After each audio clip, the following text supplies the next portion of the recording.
All right, this is a video on the Khan Academy assignments. I'm going to go over a couple of them on this video, just because it seems like some people are having a little trouble with these, and I want to just clear up any confusion and show you how these problems are going to work out.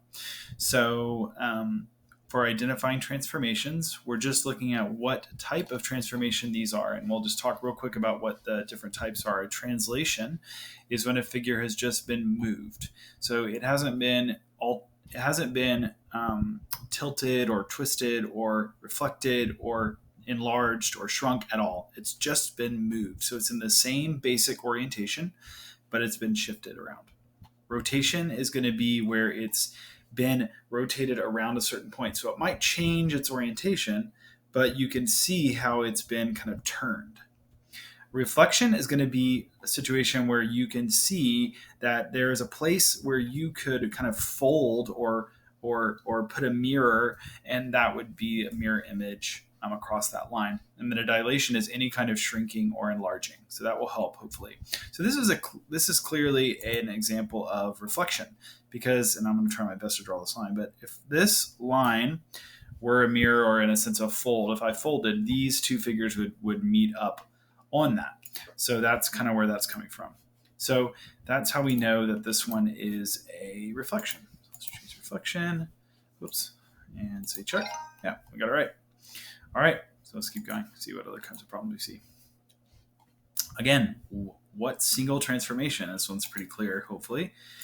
This is going to be, again, a reflection. Let's do another one. Those are both reflections. See if there's any other ones we get. All right.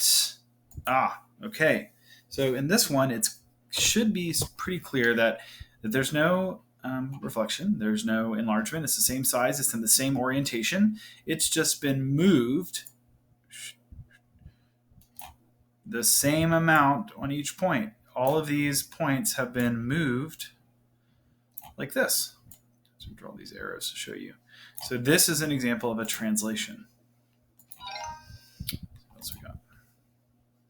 And then this one, right away, we know, because one's smaller than the other, that it has to be a dilation. That's easy. Whenever it's not the same size, all the other three are going to be always the same size, but dilations are going to be different sizes.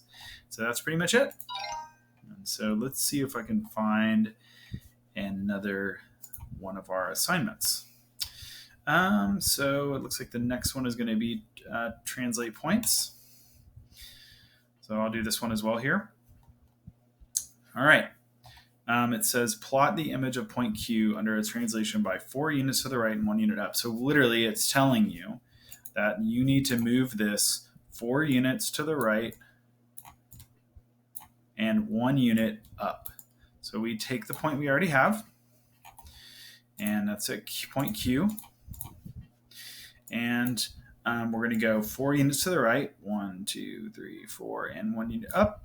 And that's where the point ends up. Now this one, they're not giving us the point in an image, so we're going to have to figure out, okay, well, where's the point just numerically? So point P is the image. Point P prime, that's what we call that little mark. P prime is the image of P, which is 5, negative 5, under a translation of 2 units to the left and 5 units up. So let's think about it this way. If we have 5 and we go 2 units to the left, remember left is going to be the negative direction, and up is going to be positive. So this is negative on that and positive on this. So then there's going to be a negative on the X and a plus on the Y. So that's important to understand, that when you're in left or right, you're going on the X. And when you're up or down, you're going on the Y. So we're subtracting the X value. So it's going to be 5 minus 2. So we'll have 3. And then we have negative 5 plus 5. That's going to be 0. And there we go. And those are the two types of questions you're going to see here. So that's pretty much it.